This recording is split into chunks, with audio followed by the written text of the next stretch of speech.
Vamos a empezar de nuevo. Espero que se vuelvan a conectar.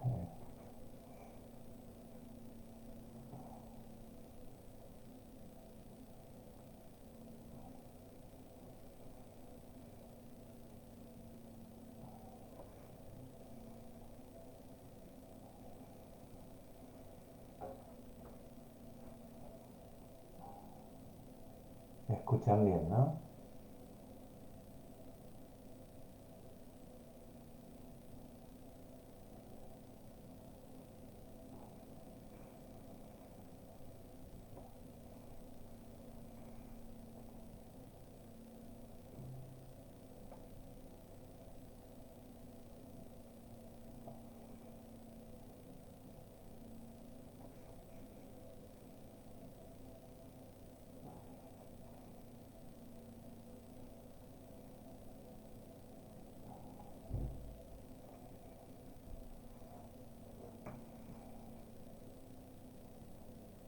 Bueno,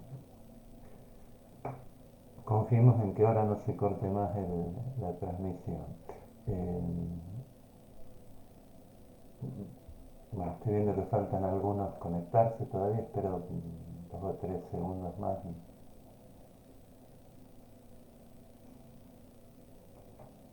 y retomamos.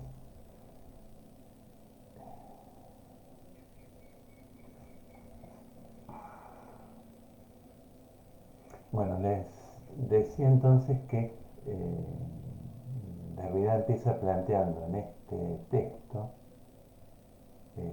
que se llama La estructura, el signo y el juego en el curso de las ciencias humanas, que se ha producido un acontecimiento doble con la idea de estructura, en el momento en que el estructuralismo la empieza a utilizar. Eh, Doble porque, por un lado, como veíamos en la clase anterior, les decía, se empiezan a cuestionar algunos principios clásicos y al mismo tiempo hay cierto uso del concepto de estructura de Derrida que se asienta en toda una tradición metafísica. Entonces, él empieza ahí a plantear que el concepto de estructura, como habíamos visto, supone eh, que un elemento no se define en sí mismo, sino por las relaciones con otros elementos. Esas relaciones o esas diferencias que se empiezan a articular en la estructura, él lo va a llamar estructuralidad de la estructura o el juego de la estructura. Y lo que él va a plantear, que ese juego de la estructura eh, supone un trabajo de sustitución o una especie de suplementariedad, dice, infinita, en donde no hay un sentido único ni primero y donde el juego siempre está tomado por algo indeterminado o está articulándose a partir de algo que no se puede calcular, ¿no? Entonces él dice que el gesto clásico, cuando se empezó a usar eh, el concepto de estructura, es tratar de buscar un núcleo de sentido o una especie de centro que limite el juego de la estructura. Él va a hablar ahí del centro como eh, frenando entonces ese proceso de sustitución o ese proceso de suplementariedad, dice él, que va produciendo siempre nuevos sentidos. Entonces, eh, se pensó, dice siempre, en la historia de la metafísica, algo que frene eh, el juego de la estructura.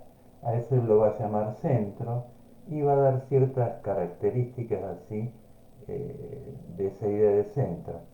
Lo primero que va a decir es que esa idea de centro se pensó como estando dentro de la estructura, pero al mismo tiempo por fuera de la estructura. Esto quiere decir que eh, eh, si bien el centro dice permitía el juego de la estructura, al mismo tiempo no estaba tocado por el juego de la estructura. Es un poco la idea de un ser o de una idea no tocada, digamos, por las diferencias propias de los elementos. Sería como fijar algo. La idea de origen aparece justamente en la metafísica como un centro.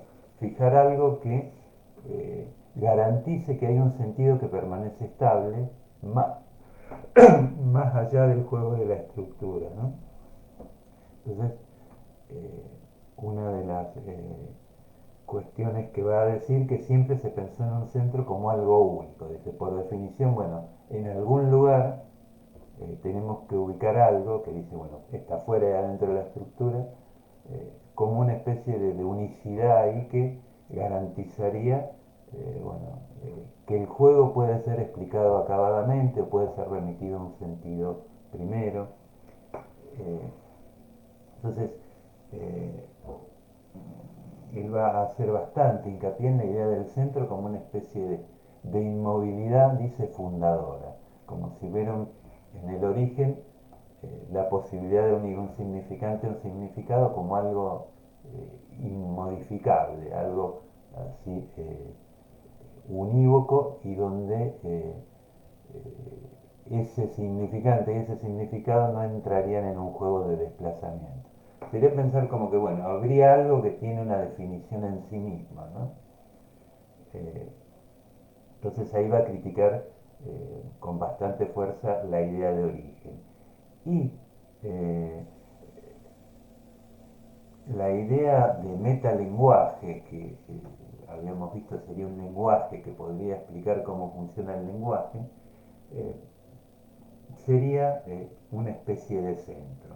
Entonces, eh, cuando Derrida plantea esto del centro, ahí lo ubican como uno de los que critica el estructuralismo en el sentido que en el comienzo del estructuralismo se pensaba en la posibilidad de formalizar las estructuras.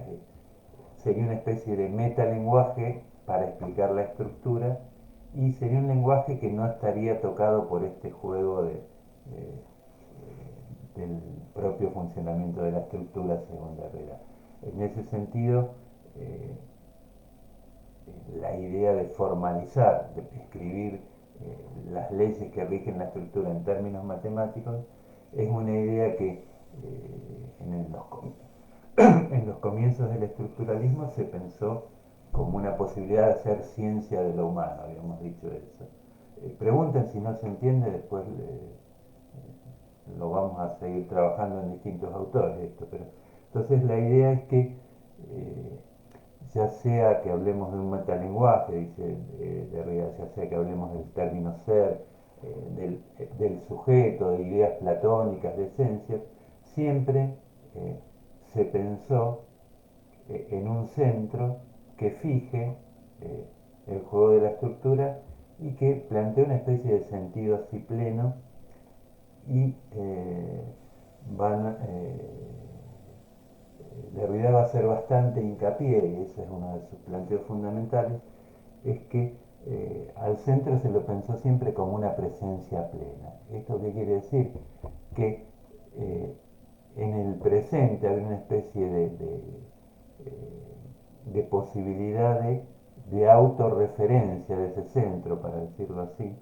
Yo siempre doy el ejemplo del retardo freudiano. Vieron que Freud decía, el trauma se resignifica desde el síntoma.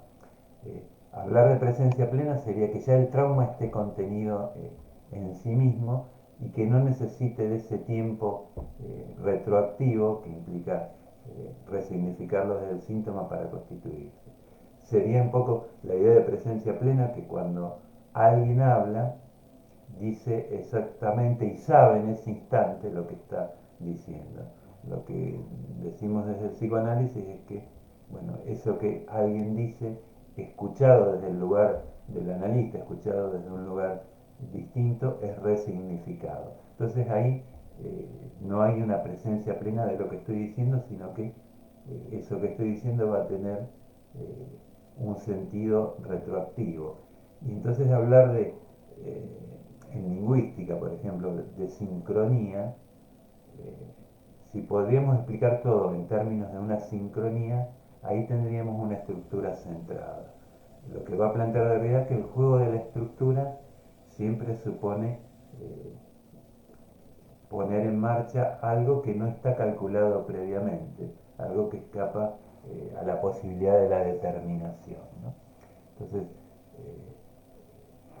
Derrida va a hacer toda una serie de críticas en relación a la idea del ser como presente, y se va a apoyar en Heidegger. No nos vamos a meter tanto en eso, pero la idea es entonces que se pensó siempre el centro como un lugar que único, que estaba en la estructura, pero al mismo tiempo no estaba tocado por este juego de la estructura. Cuando hablamos de juego de la estructura, piensen en la sustitución infinita, en que no hay un sentido único, sino que siempre vamos produciendo nuevos sentidos, ¿no? Eh, y eh, también criticó esta idea del centro como una especie de presencia plena. Entonces, la idea de poner un centro a la estructura es lo que se repitió en algunos casos con el estructuralismo, ¿no? Pero él va a plantear también que se produce una ruptura en el sentido que a partir del estructuralismo se empieza a pensar este no centro.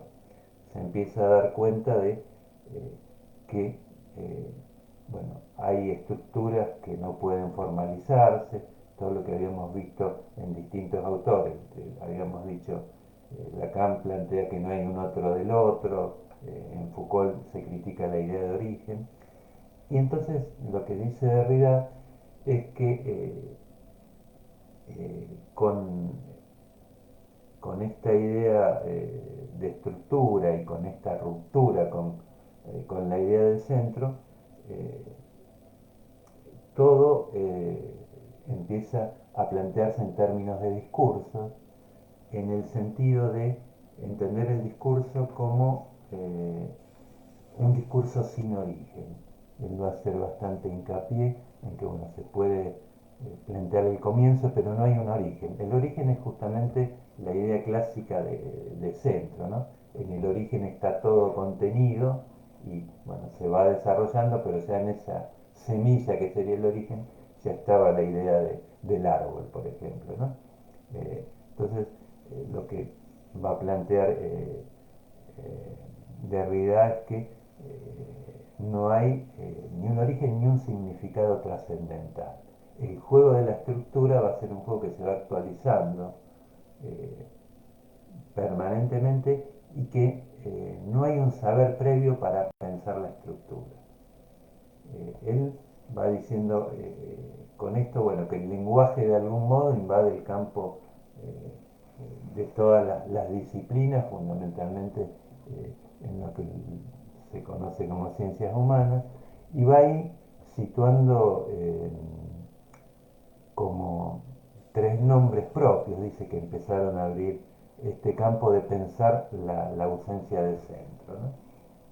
Eh, Uno es Nietzsche, que con las críticas a la idea de ser y verdad, dice Derrida, empieza a plantear de algún modo que toda interpretación, o que todo es interpretación, que no hay un sentido primero y una interpretación única, sino que ya todo signo supone una interpretación y tener cierta perspectiva por parte de aquel que interpreta, ¿no?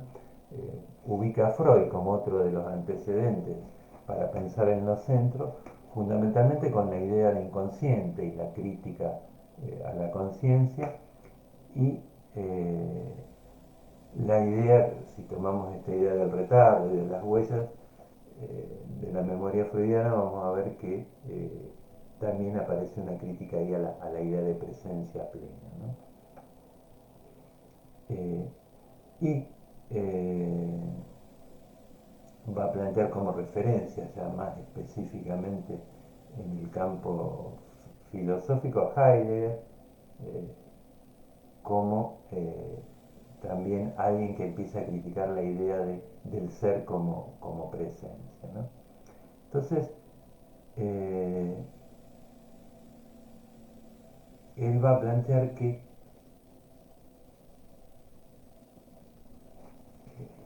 a partir de entonces esta idea de criticar la noción de centro, de pensar una estructura centrada, eh, se puede empezar a leer la filosofía y las ciencias humanas de otra manera.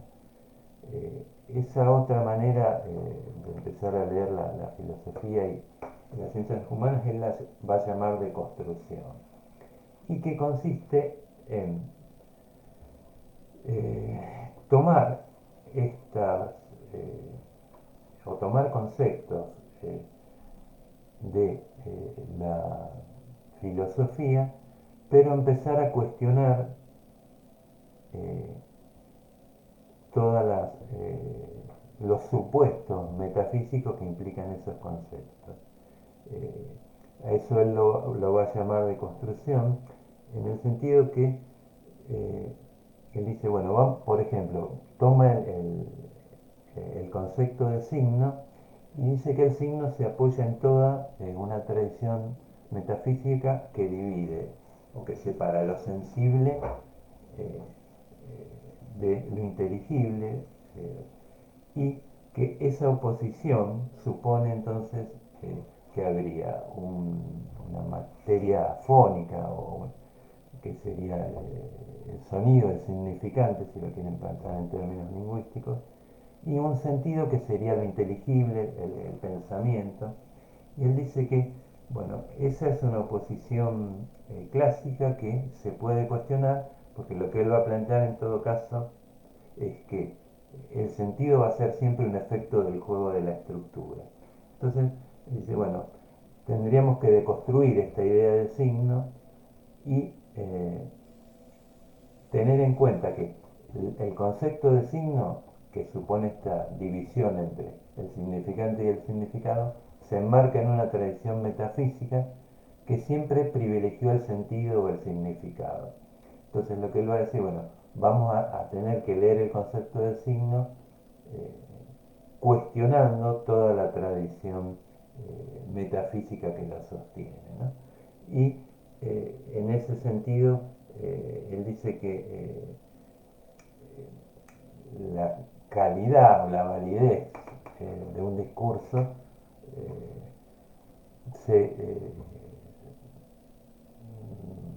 se mide, por así decirlo, en función de la posición crítica que tiene en relación a la herencia de la cual deriva, ¿no?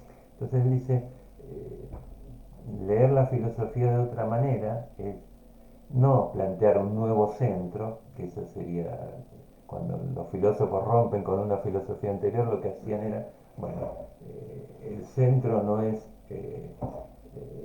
la idea platónica, sino que el centro es el motor inmóvil de Aristóteles, por ejemplo. O, lo que plantea Derrida es, bueno, no plantear un nuevo centro, sino tomar una distancia crítica con la tradición filosófica que nos antecede, ¿no? Entonces, él dice, bueno, siempre se trató de reducir el signo al pensamiento o al sentido. Él va a tratar de poner en cuenta entonces que, bueno, si tenemos en cuenta la idea del juego y de la estructuralidad de la estructura, no va a haber un sentido que funcione como centro. El sentido va a ser siempre un efecto. Entonces, esa es la idea entonces de deconstrucción que él empieza a plantear. Sería, bueno, tomar la tradición metafísica para cuestionar los supuestos. Y lo que va a hacer en este artículo, en esta conferencia, mejor dicho, es leer a Levi Strauss, que fue un antropólogo que se lo conoce así como un referente del estructuralismo, y de algún modo él va a mostrar cómo en la obra de Levi Strauss se puede ver cierto efecto de deconstrucción, y cómo aparecen todo esto que llamábamos problemáticas de la estructura, la relación entre la estructura y la historia, la relación entre la estructura y el sujeto, y fundamentalmente él va a mostrar cómo en la obra de Levi-Strauss se cuestiona esta idea de centro, ¿no? Hasta acá van entendiendo.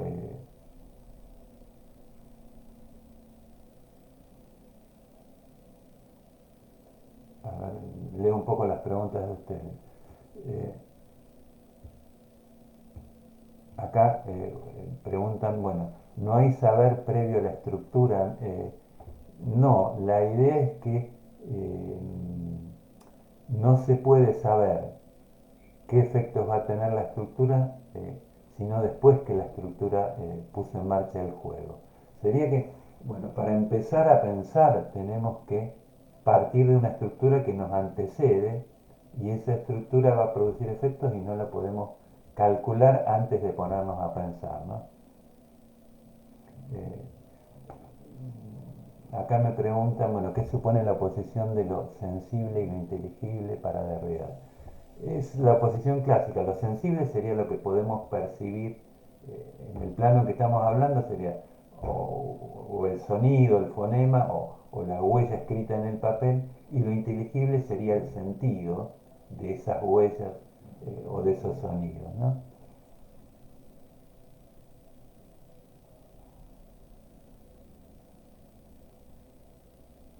Digamos, acá, no sé si entiendo bien, una tradición metafísica, la estructura que hace que eso sea signo, escribe Lourdes.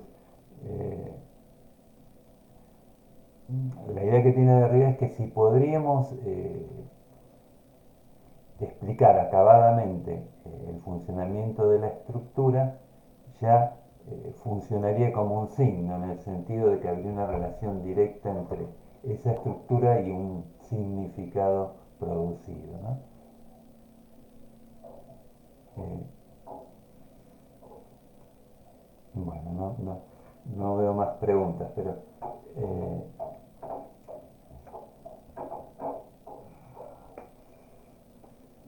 quizás retomando este tema, la idea de poder formalizar el funcionamiento de la estructura es lo que divide tajantemente, si ustedes quieren, al estructuralismo del postestructuralismo, ¿no?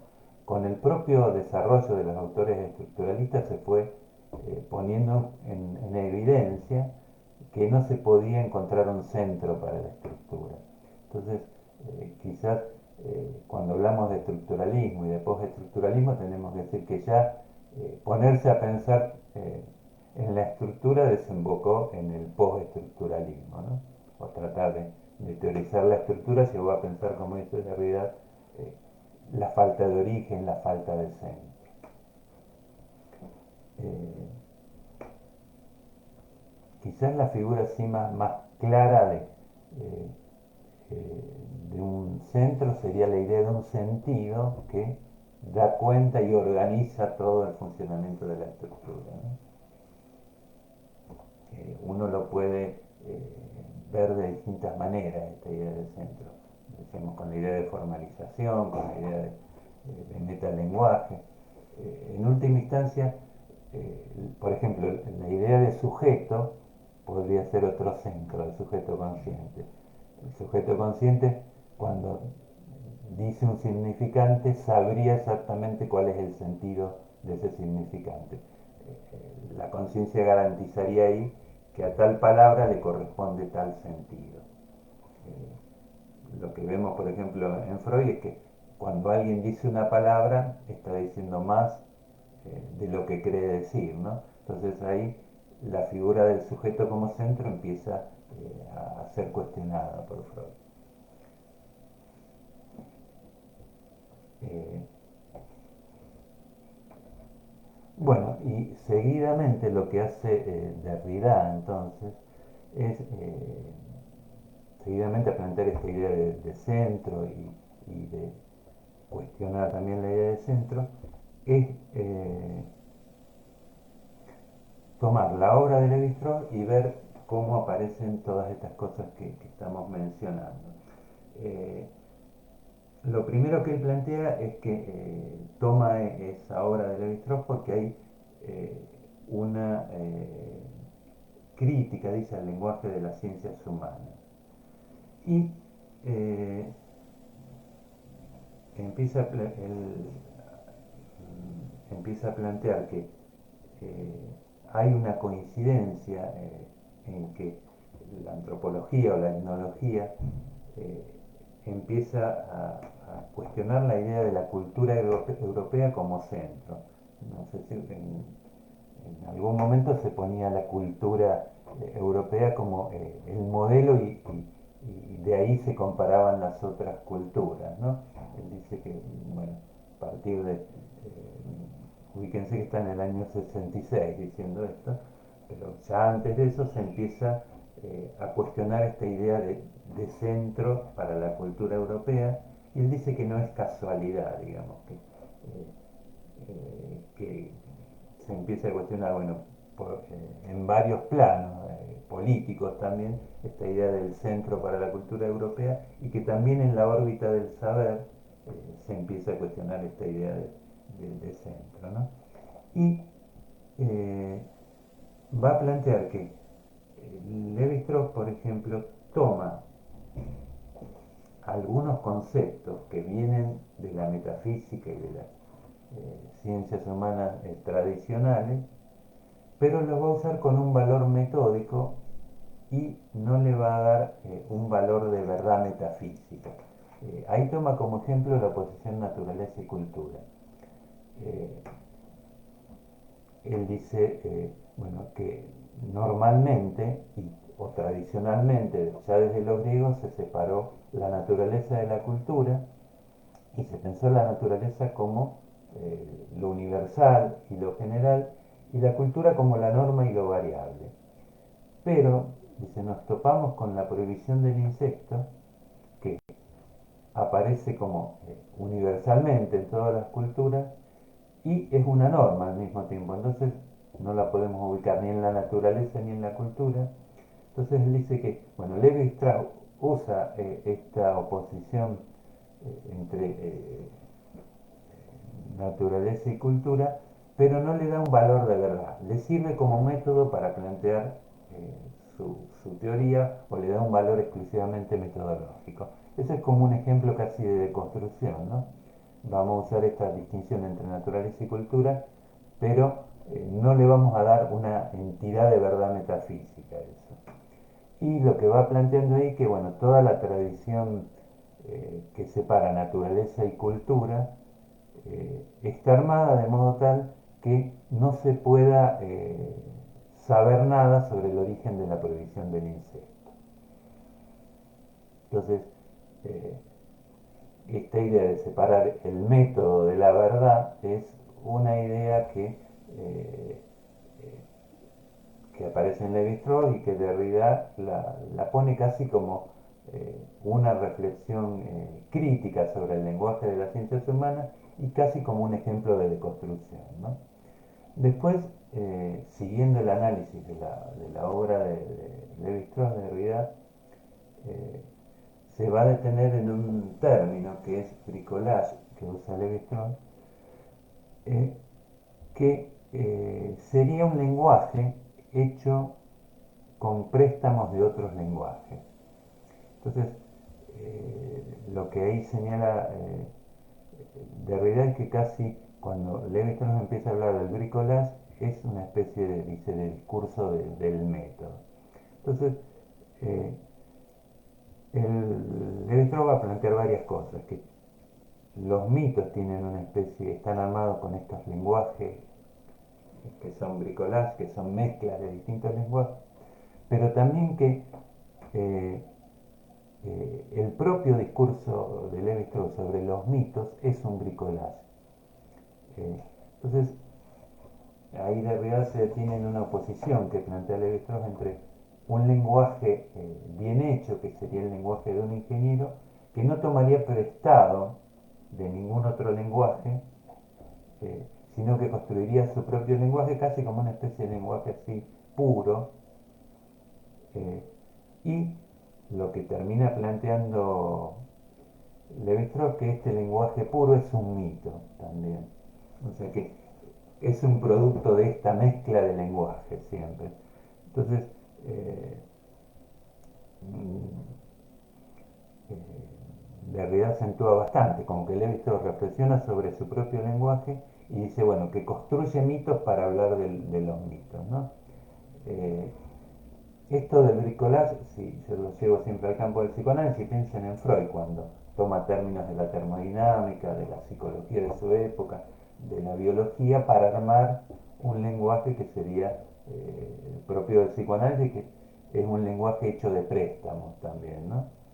Eh, Esto también lo acentuaba bastante Mazota, decía, bueno,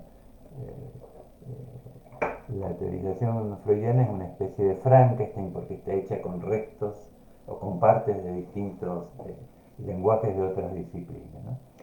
Y eh, ahí cuando Lévi-Strauss dice que hablar de los mitos implica ya construir un lenguaje casi mítico, empieza a cuestionar también la idea de centro, y lo que va a marcar mucho Derrida es que eh, en este lenguaje sobre los mitos, eh, con lo que se encuentra, o en este estudio sobre los mitos, con lo que se encuentra Levi-Strauss, es que no hay un mito de referencia. Esto quiere decir que no hay un mito primero que explique a todos los mitos. Inclusive, eh,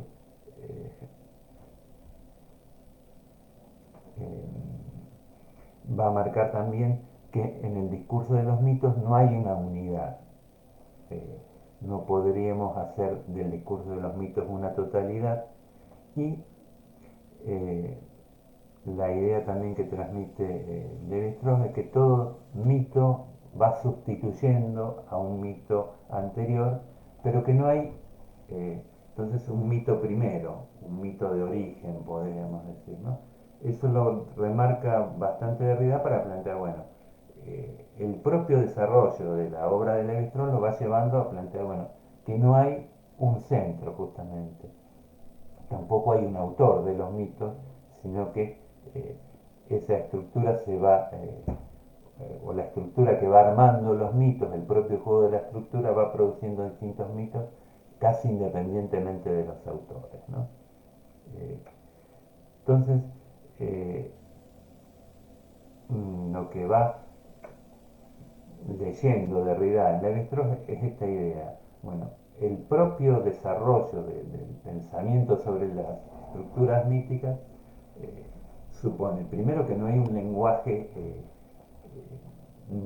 científico, o no hay un lenguaje puro, sino que ya estamos siempre construyendo un mito de segundo orden cuando explicamos los mitos. Y que no hay una referencia, no hay un mito primero, y no hay posibilidad de una totalidad, no hay una estructura completa para hablar del discurso mítico, ¿no? Todos elementos que situamos en relación a estas problemáticas de la estructura, y que le permiten a Derrida leer, bueno, que ahí no hay un centro que organice ese discurso de los mitos, ¿no? Entonces, eh, ahí Derrida se va preguntando por el tema de la totalidad. Y dice que hay dos maneras de pensar eh, la imposibilidad de un discurso total.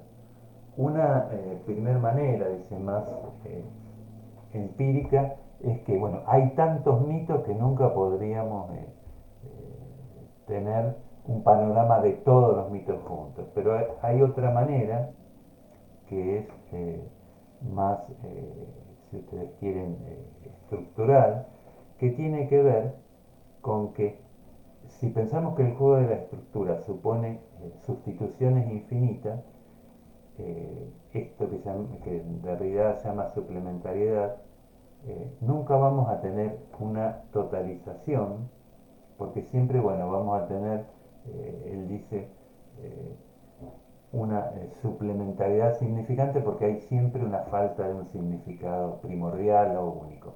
En tanto no hay ese sentido o ese centro, siempre vamos a poder producir un nuevo suplemento, ¿no? Y esa es una idea clave que a lo mejor ya les le suena desde el psicoanálisis. En tanto no hay un origen simple, es que podemos empezar a sustituir, ¿no? Eh, entonces, la imposibilidad de una estructura total tiene que ver porque el juego de la estructura es no totalizable, ¿no? Entienden la diferencia entre lo que sería, bueno, pensarlo empíricamente a pensarlo más estructuralmente, ¿no? Entonces, eh, eh, en eso hace bastante hincapié. Levi-Strauss no habla de suplementariedad, pero Derrida casi que lo lee ahí y lo menciona en estos términos, ¿no? No lo dice Levi-Strauss, pero se puede entender esto como suplementariedad, ¿no? Como que siempre, al faltar ese significado primero, siempre tenemos la posibilidad de producir nuevos sustitutos, ¿no?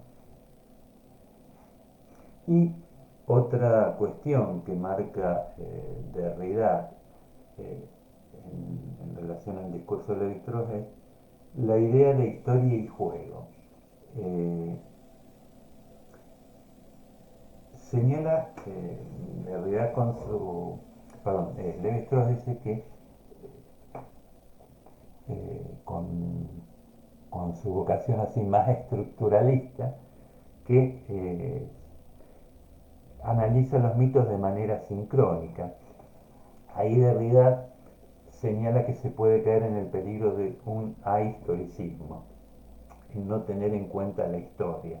Esto tiene que ver un poco con lo que veníamos diciendo del tiempo y la estructura, ¿no? Eh, entonces, ahí lo que marca Derrida es que la relación de la historia y el juego supone hablar de, primero no hay un sentido primero que nos dé cuenta del funcionamiento de la estructura, y que el pasaje de una estructura a otra siempre supone cierta discontinuidad, ¿no?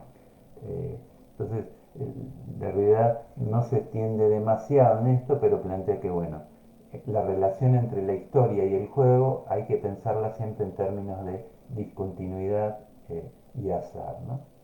Esto también en otro discurso, que es el discurso de Foucault, lo van a encontrar, no pensar la historia como una linealidad regida por un sentido que ya está en el origen, sino que hay discontinuidad, hay cortes y no hay una determinación precisa de la historia, ¿no? Hay acontecimientos que se van dando al azar, ¿no? Eh, Cuando hablamos de sincronía y de acronía también podemos pensar esto. La idea de una sincronía que contenga todo es una idea ahistórica.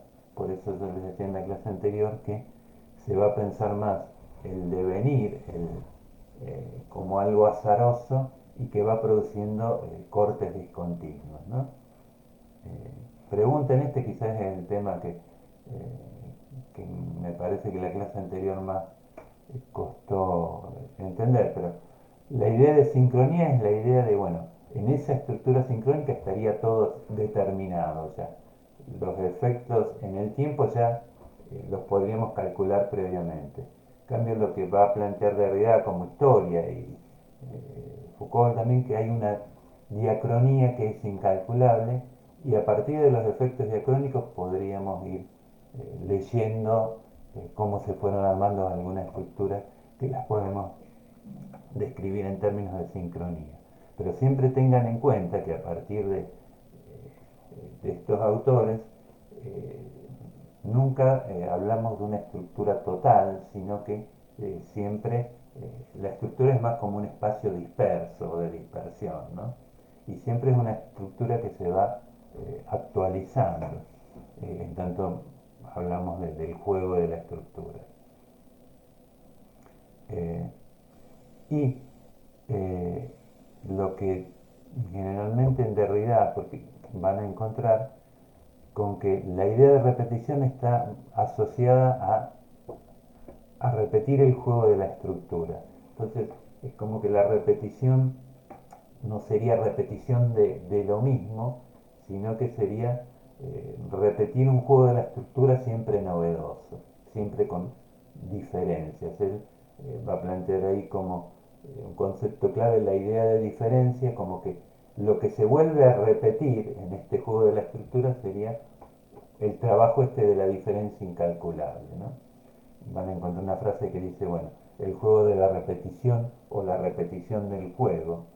Eh, Como que ese proceso de sustitución, eso lo vamos a leer en Freud más adelante también, supone eh, no repetir lo mismo, sino que repetir con diferencia, ¿no? Eh, es un concepto clave que lo vamos a ver en el psicoanálisis y es esta idea entonces que hay un concepto más clásico de repetición que sería repetir lo mismo y a partir de estos autores y de Freud y de Nietzsche se empieza a hablar de una repetición con diferencia, ¿no? O repetición de las diferencias. Eh,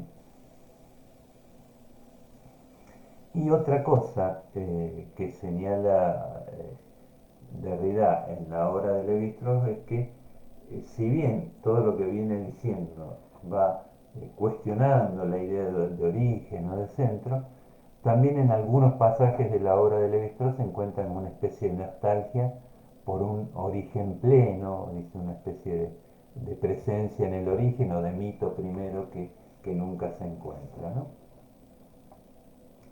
Entonces, lo que hace, recapitulando un poco, lo que hace Derrida con la obra de Lévi-Strauss es ver cómo su propio trabajo eh, sobre las estructuras del mito va cuestionando la idea de centro, ¿no? Eh,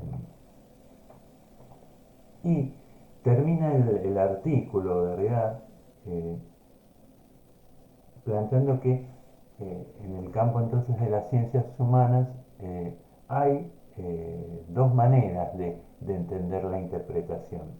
Uno tradicional que busca el origen y la verdad, la idea ahí de verdad como que en el origen estaría todo contenido y, y que habría una verdad única e invariable, una especie de verdad eterna, ¿no?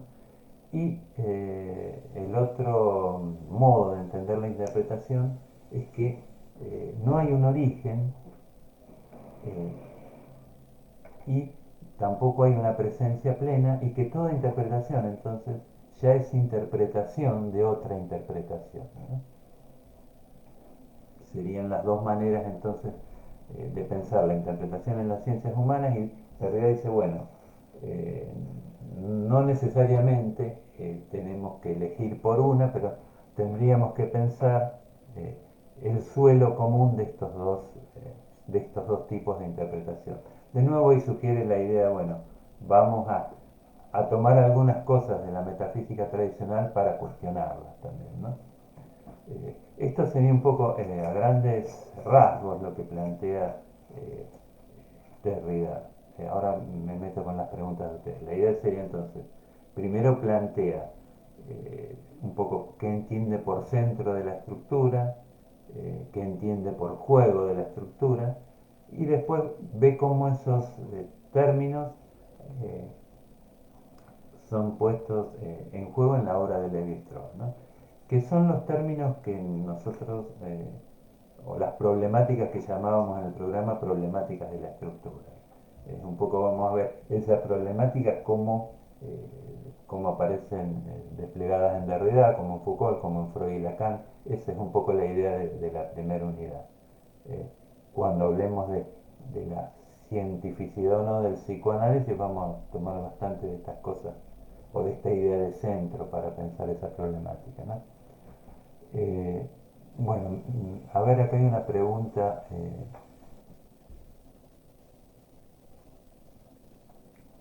de Daniel. Dice, la lectura diacrónica permite leer sincronía. Como el conocimiento no puede ser abordado en forma total, podría decirse que aparecen sincronías nuevas.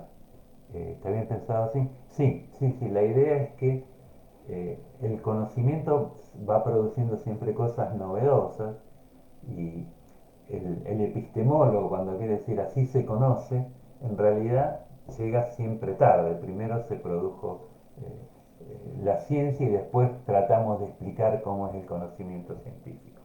El planteo tradicional sería que tenemos la idea de cuál es el método científico y lo aplicamos y producimos ciencia.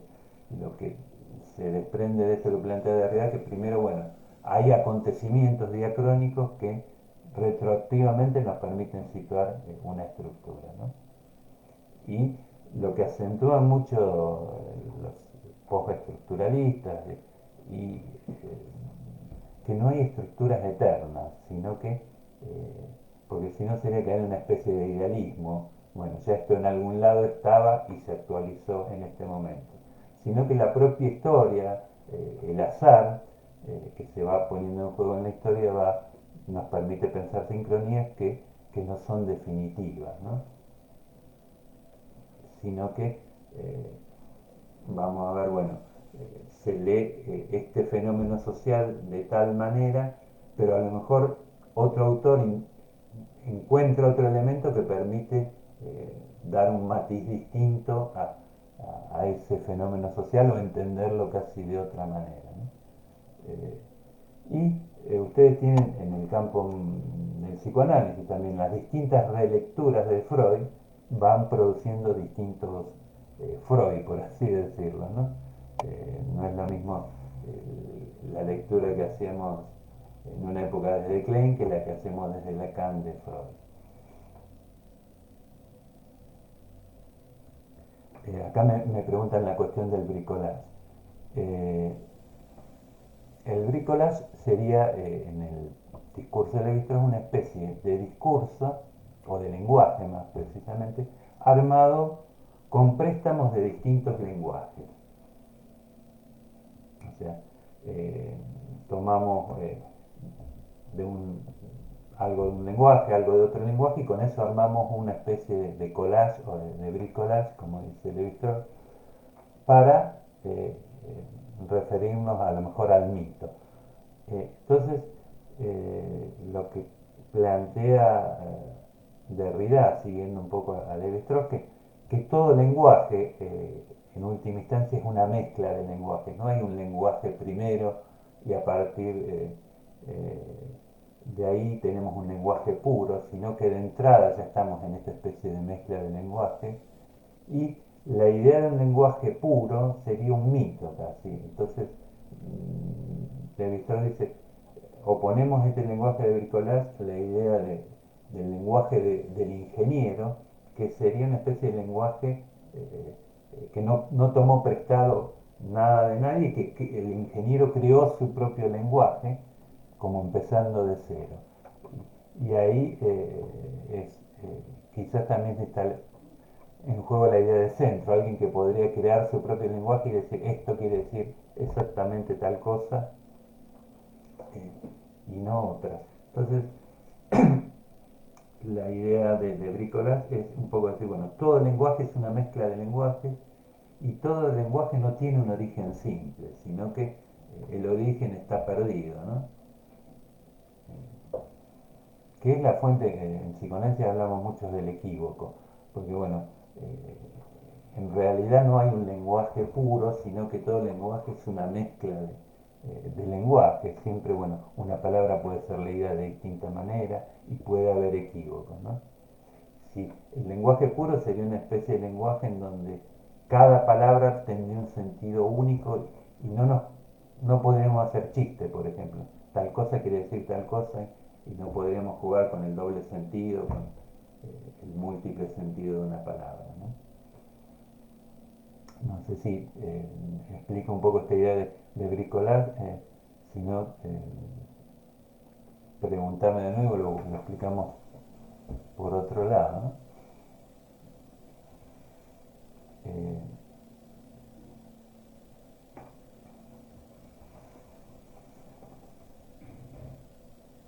bueno, y les comento algo muy breve, así ya con esto terminamos, sobre la obra de Derrida. Derrida eh, eh,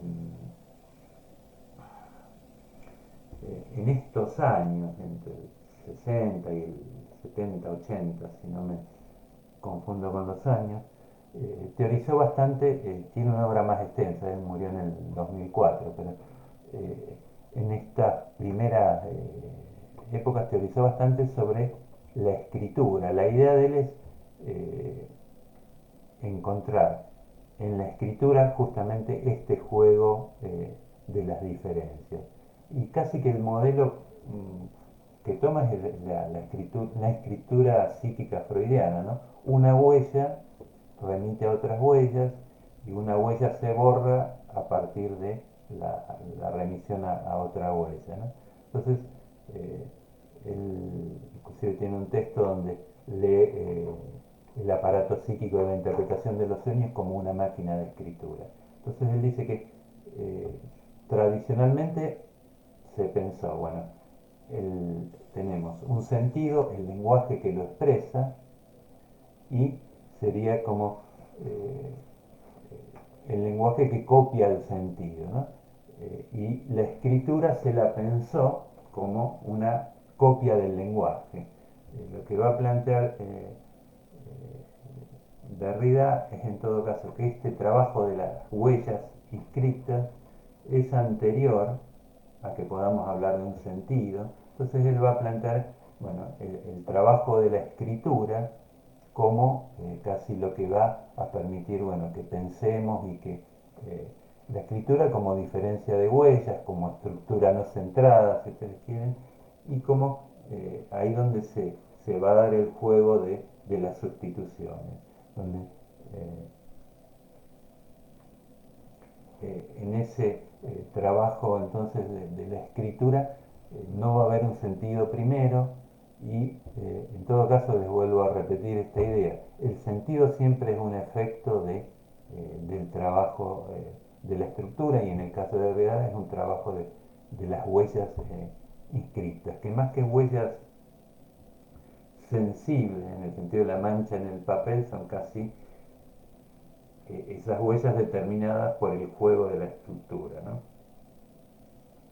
Eh, y en ese aspecto entonces Derrida eh, reflexionó bastante sobre la escritura y si bien tiene textos teóricos donde da cuenta de todo esto, eh, uno de los más conocidos se llama De la gramatología, lo que hace es también ponerse a leer los filósofos y encontrar cómo el sentido se va diseminando en los propios textos de los filósofos, de construirlos, va poniendo en juego lo que él llama la deconstrucción.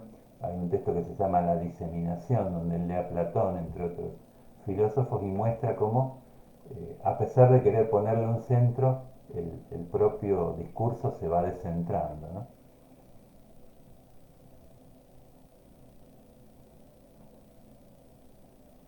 Eh, Acá, bueno, queda una pregunta por la presencia, que ahora la por el juego y la presencia ahora la retomamos, y hay otra pregunta de Daniel, que es un trabajo de Laura Capella en que sostiene que la escritura es de las artes la más que se parece al sujeto.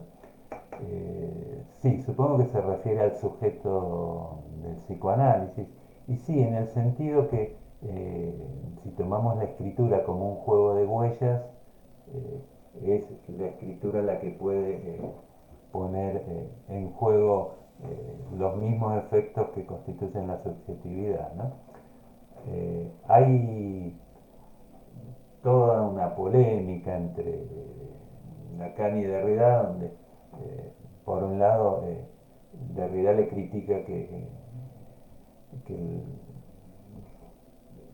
que pone al lenguaje casi como centro, en donde él va a privilegiar la escritura y que se critica la idea del falo como centro también, que bueno, también no nos vamos a meter este año con eso, pero es polémico. Pero volviendo a la pregunta, sí, el juego de las huellas de la escritura, yo les decía que en realidad casi parte de Freud para pensar eso, sí, es donde se ponen en juego la posibilidad de que surja el sujeto, ¿no? Después hay toda una serie de polémicas si la escritura tiene que ver con la feminidad o no. ya a lo mejor en alguna cátedra lo verán o más adelante lo verán, ¿no?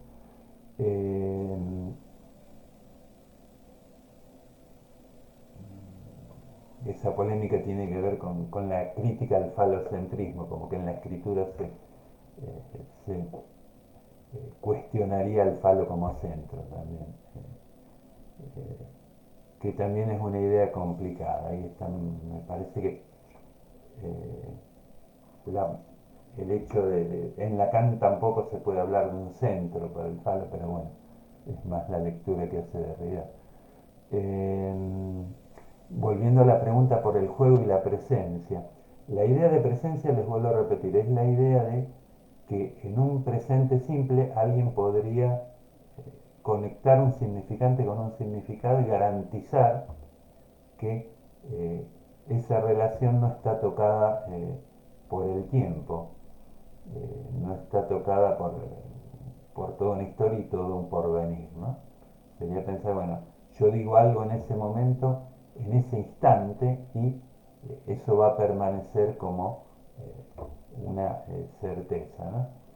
Eh, entonces, lo que va a plantear la realidad es que eh, el ser, perdón, no, él no va a hablar del ser, la huella no va a tener un sentido en un tiempo presente, sino que tenemos que poner en marcha el juego de la estructura para que se produzca una significación. La idea de presencia supone que en algún lugar hay un sentido independiente de la estructura, ¿no? O del juego de la estructura.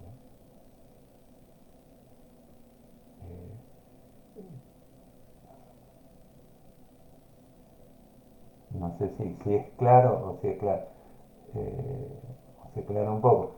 Les vuelvo a dar el ejemplo. Cuando ustedes están hablando y saben lo que están diciendo o creen saber que están todo lo que están diciendo, están ahí como suspendiendo el tiempo. Están diciendo, bueno, esta palabra quiere decir tal cosa y efectivamente así es como nos manejamos, pero en realidad eh, eh, en la medida en que uno escucha esa palabra o que otro escucha esa palabra, puede darle otro tiempo, ¿no? Remitirla a otras cosas.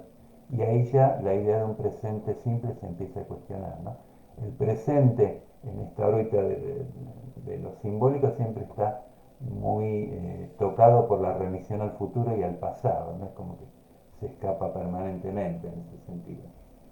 Eh, la idea de presencia plena es casi la idea de algo fijado en un instante, ¿no?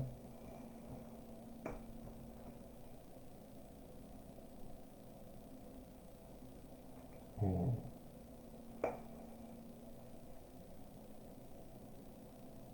Bueno, y volviendo a Derrida, entonces el trabajo que él hace fundamentalmente, entre otras cosas, ¿no? Es tratar de pensar la escritura casi como el lugar donde se pone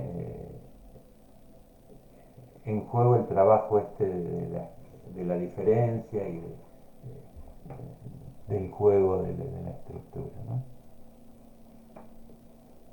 Es como que eh, él va a plantear que la escritura no tiene un centro y en ese sentido la escritura siempre va a producir algo más de lo que el sujeto aparentemente quiere escribir, ¿no? Yo les decía en la otra clase que hay un autor que se llama Blanchot, que planteaba bueno, que la literatura termina matando al autor en el sentido que produce algo más allá del autor, ¿no?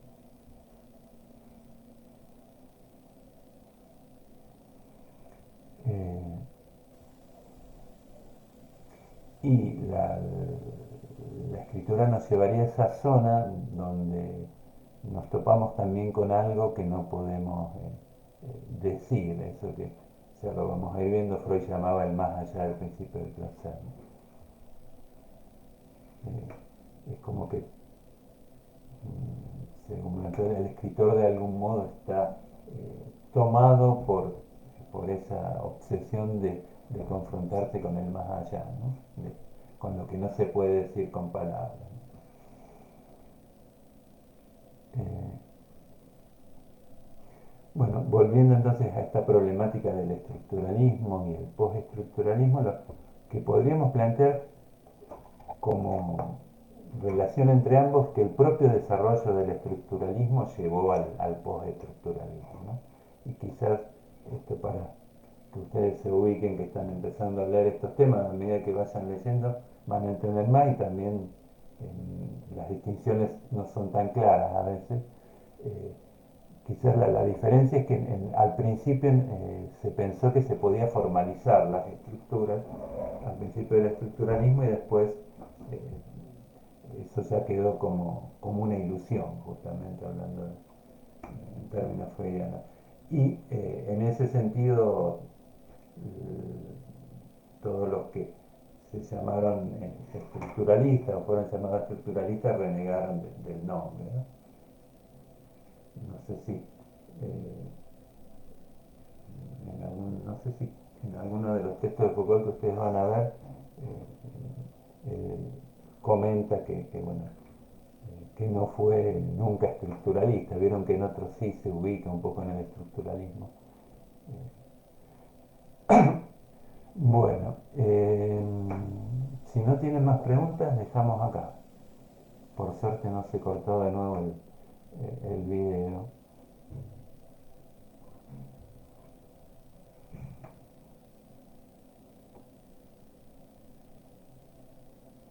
Bueno, eh, para la clase que viene vamos a empezar a desarrollar algo de Foucault y de los puntos que están en el programa, ¿no? Y vamos un poco a volver sobre estos temas, vamos a ir comparando distintos planteos que me parece que van a tener como más panorama, como les digo siempre, para entender los temas anteriores del programa, ¿no? Bueno, eh, de Foucault van a trabajar algunos textos específicos en los prácticos. Yo voy a hacer un panorama más general en los teóricos. Y así que si quieren ir leyendo algo, fíjense en los textos que están en la bibliografía del programa. Vamos a empezar con la primera época de Foucault, que es la llamada etapa arqueológica, ¿no? Bueno, nos vemos la semana que viene. Que tengan buena semana.